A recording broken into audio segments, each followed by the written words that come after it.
Hello, this is Steve Giles. I'm a member of Team Fairness. We all count the same in Team Fairness. So, the last couple of videos I've been talking about God, and I want to say some more about that word and what the concept is and what I'm talking about. So, if you have everything put together in one place, then it has all power. So if all it is not fighting against itself, it has unity and it has all power, and it would be totally invincible, and it wouldn't have any part of itself against itself. It would be totally unified, one thing, totally unified. That's what I'm talking about. I don't care if you call it God. I don't care if you call it Satan. I don't care if you call it the self. I don't care if you call it Buddha. I don't care if you call it simply everything that is. The all. So that's what I'm talking about. Now I don't know if it had a mind in the first place or not. It doesn't matter. To me it doesn't even matter. It has a mind now. And our minds, all the minds in reality, are quantum entangled. They're non-local. We've learned this from science. So this explains cosmic consciousness.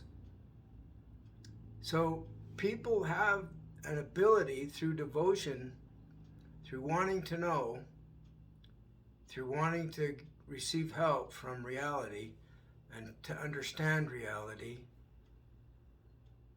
It explains things to us. It's like synchronicity. It's just uncanny the way the videos that show up the next day and the people that show up in your life that help you to understand. We're not fighting each other anymore. And not any of us is the boss. There's not a boss. If it had a mind in the first place, then it's the boss. It's like a theistic Lord Almighty God. Now, we have this idea in many of the religions, and they claim that it's somebody different in each one of the religions, and it teaches different things in each one of these religions. Well, good luck with that.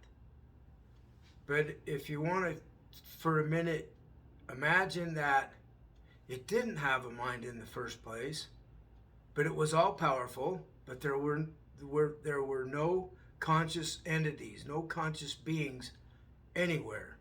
But the thing had all power because it was all that is. And then we have consciousness evolve in the way that we've learned from science, from biology, that species evolve and humans developed.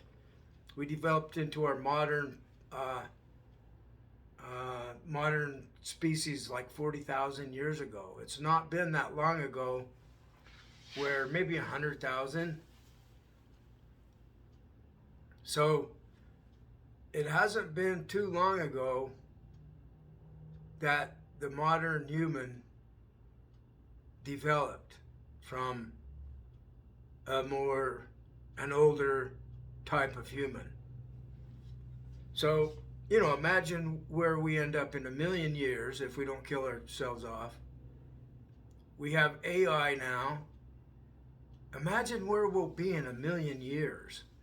We'll probably know where every atom in the universe is at and be able to control them. Who's to say there are not extraterrestrials already doing that? And who's to say that that's not who God is, who we thought was God in all of our stories? They teach us, they sneak truth into the stories. And they know we'll figure it out someday. So they're not worried about our religious beliefs. They just let us go. They let things be. And I don't care if you call it Satan. I don't care if you call it God. I don't care if you call it the Lord. I don't care if you call it the self, capital S, like Carl Jung talked about, and is taught in the Hindu religion. Ramana Maharshi talks about the self that is God.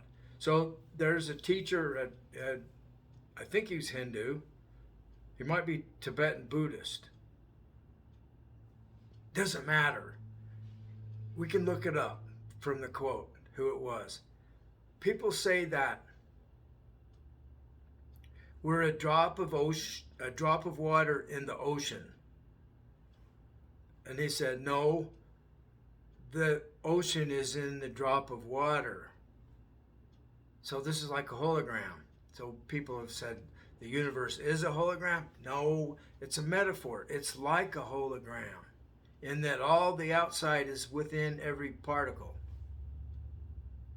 Non-local. Quantum entanglement. So science is telling us the exact same thing with facts that religions have been teaching through metaphor, like the ocean is in every drop. So that was the case before there was minds to appreciate it. So it's like nature in the form of consciousness is observing itself through conscious entities, conscious beings. So anyway, it's sometimes when you give up, when you lose, you win, is what I'm trying to say. So I'm hearing from the committee, the telepathic committee that torments me, and now they're like saying, we've all joined Team Fairness. We're all on your side. I'm on their side. It's the one side that wins. It's the winning side that we're joining, where we all count the same. And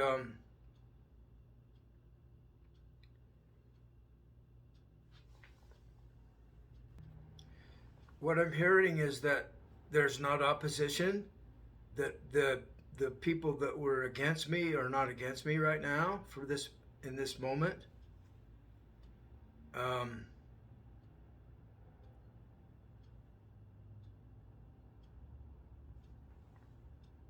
What I am hearing that's a little bit of a disagreement with what I'm doing is that they keep telling me to shut up and listen, and they tell me to slow down. Well, I can't slow down. You know why? I've stopped. This is like the last video that is necessary. And I don't need to say anything more. I'm just going to listen and observe what happens next. Doesn't mean I can't make videos, but I'm done. It's up to the world to take it or leave it. They can join Team Fairness or they can kill each other in wars. I'm going to just observe as long as I'm here. And who knows about after we die? I haven't got a clue. It might not end what we are. It might and it might not. Doesn't matter to me. So what matters to me is that I'm doing what I can to bring about a better future for our children's children. A lot of spiritual teachers, they want to do something to help the world. They need to join Team Fairness to help the world. This is like new for religions to be politically involved, philosophically involved, rather than just detached, serving the God and letting things kill each other off without doing anything. It's time that all the religions did something about it by joining Team Fairness, by agreeing with the World Fairness Agreement. Thanks for listening.